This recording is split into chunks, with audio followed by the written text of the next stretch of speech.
G'day everyone, Paul Stoner, CEO Biggin and Scott, joined today by Ed Hobbs from our Richmond office, who is representing the office today for Office of the Month, November. Congratulations. Thank you. Very good. We were just looking at the figures because we're currently heading towards the end of December. We are. And there was 26 sales, which was pretty good for November. That is good. That's 26 probably grinding sales too, I'd say. So well done to the team. Yeah, it's hard work. And actually, look, now that you've said it that way, let's talk about how you guys are setting yourselves up internally to run the sales. Like, you're doing more of the weekly meetings with the team on this is what we should be doing? Yeah, look, we have the Monday and Friday standard meetings. Then we have a Tuesday topical meeting, which Russell runs. Yep. That's good. Conditions of the day type stuff, any challenges and so forth we run. Mm-hmm. But, I mean, the deals are there. You've just got to... I mean, the key word at the moment is just hustle. Yeah. And, I, for one, have done more buy work in probably 3 months than I have in 3 years. Yep. I'm still working hard. But it's just come off the back of some prospecting and stuff just to get the deals done. Because they're there. All the offers are coming in like 10-20% under. Yeah. And look, there's a bit of a fashion at the moment, people saying auctions don't work, but auctions are still working because they get us to a date, which then we can sell them after, and we've got to deal with the finance side of things, which is a bit of an issue. What we're finding is the auction process is identifying the buyer. Yep. And if they're not performing on the day, even that afternoon or early the following week, there's generally an offer that materialises. Yeah. So we're still finding the auction process is successful, even though the clearance rates come back. Yeah. If it's a week later, maybe it's a 5-week auction campaign we should be running. Yeah. Russell's very big on 5 or 6 weeks, just to give buyers... But is there a percentage of those buyers who say, I want to buy it, I'm coming, I'm not going to buy it at the auction because they need my finance guy is saying, we need another don't week do it. or two. Yeah. Well, that's the thing. So pre-approvals are taking what?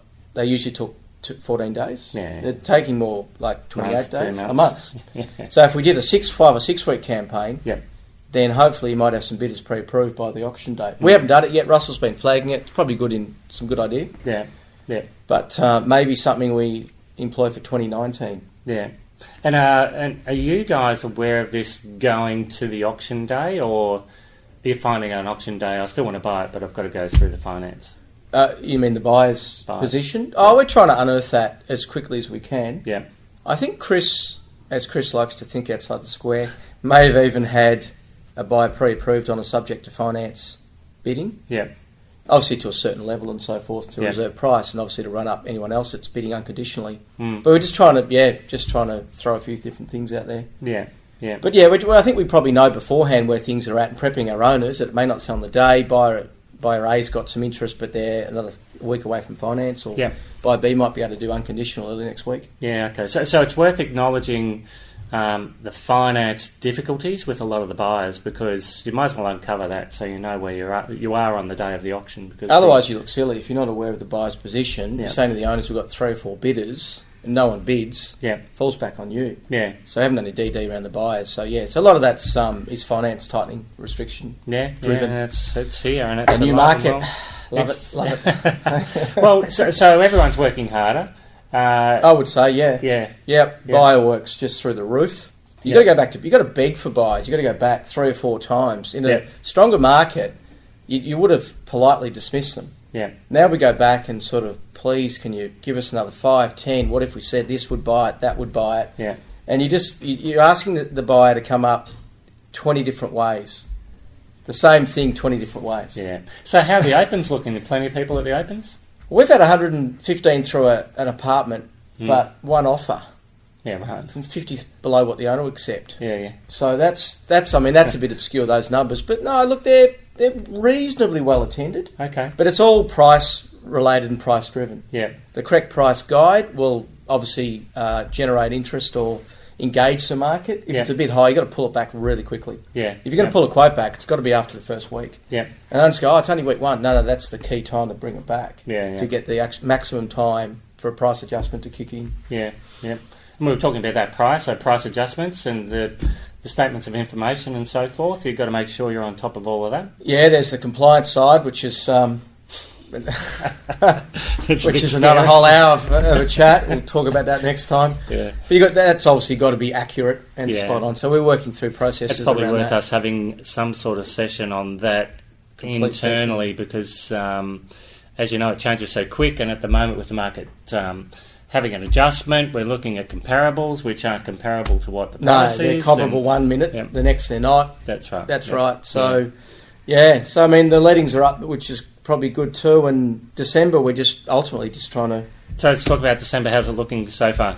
Clearing everything? Yeah, look, the auctions on the weekend, few passed in. I noticed that Emily and Julie are having good months. Yep. So they're mopping up. Yep. The harder our team's trying, the less it's happening. So I'm just going to take a few days off and just let it probably happen naturally. Yeah.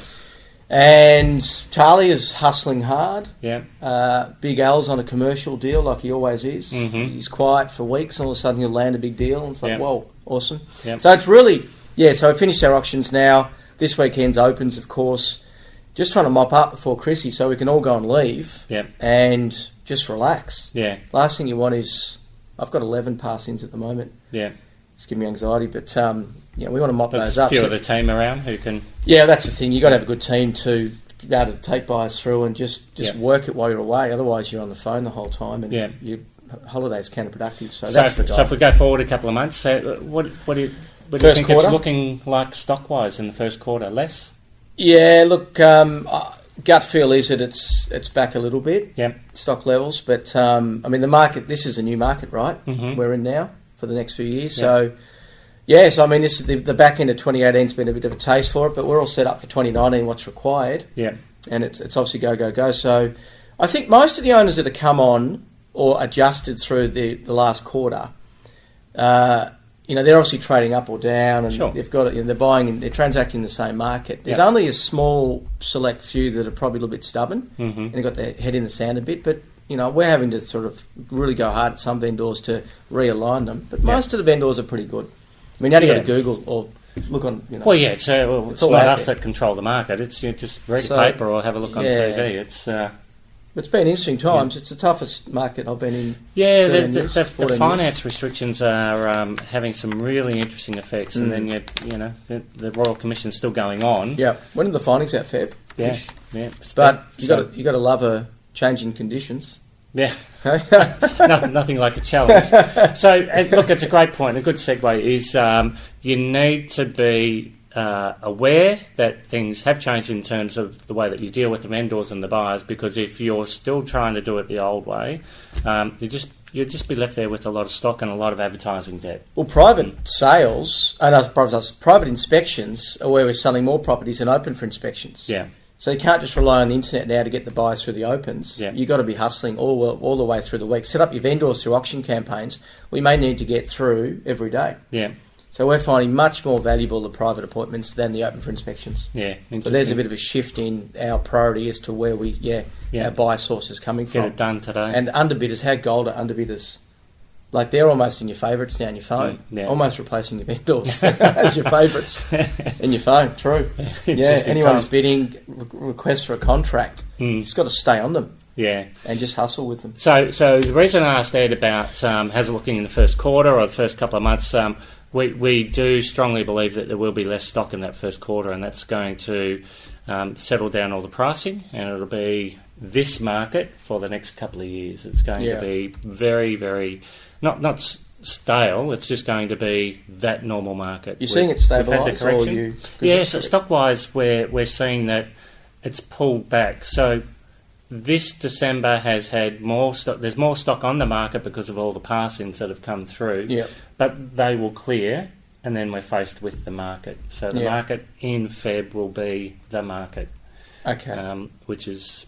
But stabilising a bit, because it's free fall there for a bit. Yeah. With we're sort of 10% back easily. Yeah. And I was talking to other advocates and so forth across Melbourne, and some properties come back significantly. Yeah, that's right. It depends on the area. 20 and plus. So demand is demand's still there, but it's the difficulty in getting the finance and the hurdles that people have to get over. There's still a price sensitive marketplace too. They've got to see value, the buyers. Yeah. If they see value, they'll capitalise. But if they don't, they're happy to pass it and on to the next. Yeah. So a bit of the FOMO's come out. Yeah. But absolutely. Fair bit. But you got to have value in the properties that you're offering. And that's right. Yeah. So area dependent. Apartments won't be that popular in the new year. The newer apartments. Yeah. So they will take a little bit longer, but then price might sell plenty of them. And just be a bit more patient, but persevere too. Yeah. And if you believe in the product's value, you just got to stand by your owner and work just work it to a degree. We've had some properties that we thought were well priced. Buyers kept saying they're not. We stuck to our guns and sold them for the prices we ultimately thought. So I think you got to believe in your product. product. Can't protect anybody from the truth at the moment. If someone gives you bad news, it's bad news. Yeah, well, that's true. Yeah. Okay. No, congratulations. Still, Richmond's doing a really Thank great you, Paul. job. Yeah, absolutely. Yeah, well done to the team. It's awesome. Yeah. They've really hustled well. Yeah, it's been a great year for the Richmond office. I think probably about 10 out of the 12 this year. We've been here. Yep. Yes. That's a good effort. It's a great effort. And team are working hard too. Enjoy your break. I know you're going away and you're panicking about that, but try to enjoy it. Just want to get a few passings Maybe done do before the old Christmas. beeper instead of a What's that? phone. The old school. Yeah, the old beeper that just sits on your belt. Get an email, get a beeper. Yeah. No, fair enough. So, well, thanks for having us, and everyone have a wonderful Christmas, New Year's. Thanks for watching, everyone.